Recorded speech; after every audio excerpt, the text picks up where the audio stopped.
Climate change, global warming, environmental sustainability.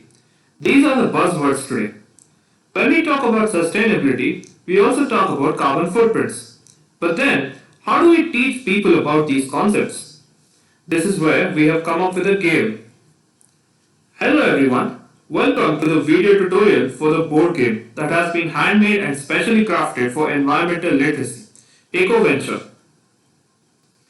We'll be discussing these four main things over the course of this video tutorial: game setup, game objective, gameplay, and rules review. So, without further ado, let us begin with the game setup. The game begins on the center of the board on a hexagon called as the arena.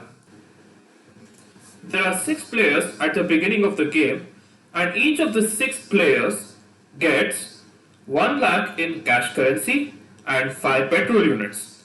But what do these do? I'll be explaining it shortly in this video tutorial. Let us get to the objective of the game and also the most useful tip. That is, increase the number of white nodes and decrease the number of black nodes. Meaning, you need to decrease your overall carbon footprint on the environment. More on this in the currency section later. So, how do we decide the order of starting for each of the players? Well, each player rolls the dice and then the players get a number corresponding to the die roll. After this, the player with the highest number starts the game first. So, let us see the illustration we have here. On the left side, we have the die rolls of all the players, and on the right side, we have the sorted order of the players according to their die rolls. So, which means the blue color symbol gets to start first. And the same thing goes on till each of the player gets the number. What if 2 people get the same number? Well, in this case, the die has to be rolled till one of them gets a bigger number. Also, this game needs one person to be an officer, a person who keeps track of expenditures and earnings throughout the game. This person preferably can be someone not playing the game. Now that we are set up, let us review how a player can move around on the board. Every player calls a number from 1 to 6 and rolls the die at the same time. Then, the player has to move the number of tiles the die indicates. This is the most basic way of moving around on the board. And here comes the best part. Unlike in many other board games, you are free to choose your own path. It can be a straight line, or loop, or any other shape you like as long as you move only the number of times shown on the die. Now, let us talk about the petrol units that were given at the beginning of the game. Remember the 5 petrol units every player was given at the beginning? This is where they come in handy. Each turn, that is, each roll of die consumes 1 petrol unit. Once you run out of petrol units, you need to refill them 5 units at a time at one of the 3 petrol pumps indicated by the green arrows. Failing to do so would mean that you are stuck on the map on a temporary basis. You can use a towing service to get to the nearest petrol pump, but mind you, it's gonna be expensive. Now, this is where the traveling gets even more interesting. Not only do you have the regular way of traveling, you also have the very convenient ways of moving from one end of the board to another without breaking a sweat. By landing on one of the 4 railway stations or one of the 2 waterway stations indicated by the arrows shown. Note that you can't travel between a railway station and a waterway station directly. If you're still not clear on how these stations work, do you remember the game of snakes and ladders that we used to play when we were kids? Well, a ladder would basically get you from one square to another directly with absolutely no movement in between. This is how our railways also work. What you have to do is you have to land on one railway station and you can get to any of the other railway stations directly. And the same goes for waterways as well. You land on any one of the 2 waterway stations, you get to the other directly. Now, Let's talk about what makes the mayor go. Money. We have three types of currencies in the game. The first one is the plain old cash, which is a representation of money we use in everyday lives. It comes in various denominations. This is also the money that is given to players at the beginning of the game. In recent times, people have started looking at carbon emissions as a measurement of productivity. Basically, a positive carbon footprint means you emit more carbon into the environment. This is also the central feature about which our game runs, the measurement of carbon footprint per capita. Now, let us talk about the black carbon currency. The more industries that you build, the more these industries emit carbon into the atmosphere. Basically, the carbon emissions increase. So, you get more of these black carbon currencies notes. And the yin for the yang. We have the white carbon currency, which reduces the black currency you have. These notes are available only when you have zero black currency, and it is vital to determine the winner of the game. Okay, so let's see how the currencies work in tandem with each other. We'll have a short demo here. For example, at the beginning of a game, you have a certain amount of cash at your hand. Now, you're going to buy an industry with that cash, and because of that, the industries increase your carbon emissions, which results in you getting more black notes. We'll now move on to the industries section. In this game, there are two main types of industries. The first type of industries are the existing industries. They are already established and have a capacity for mass production as soon as they are bought.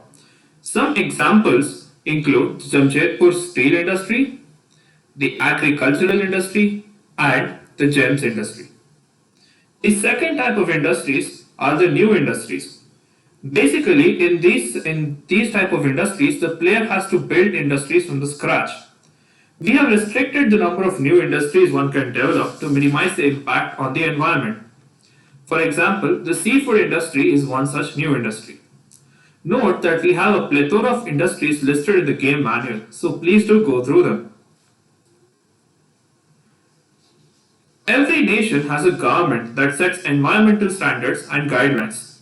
Well, we do have one set of guidelines in the game, modeled on real world guidelines. Take the inspiration is basically from India to be specific. We have seen various industry types before, but we also have a new concept that we have introduced, a grading level for industries. Basically, the industries have five levels of grading depending on their efficiency as shown in the table. Level 5 industries are the cleanest industries in general in terms of eco-friendliness, and the end objective of every player is to build a level 5 industry to gain entry into the elite club. This will be explained more in the endgame section. Note that the table shown here is only representational and that each industry has its own specific table which is listed in the game manual. Well, you must be wondering, how do we refuel our vehicles in real life, don't you? Certainly petrol does not come for free. Someone has to pay the price for petrol. Well, that's why we have introduced a concept called automobile grading.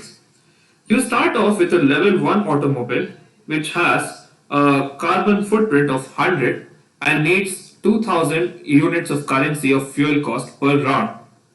You can upgrade these vehicles from BS1 to BS6 as shown in the table.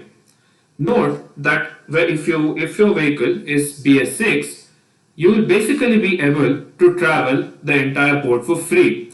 Now, isn't that cool? The jail and the central bank. In case your emissions exceeds limits or you break certain in-game rules, you may end up in the jail. You may also go bankrupt from the central bank and may end up in the jail as a result as well. All these in-game activities will be monitored by the officer as described in the game setup section.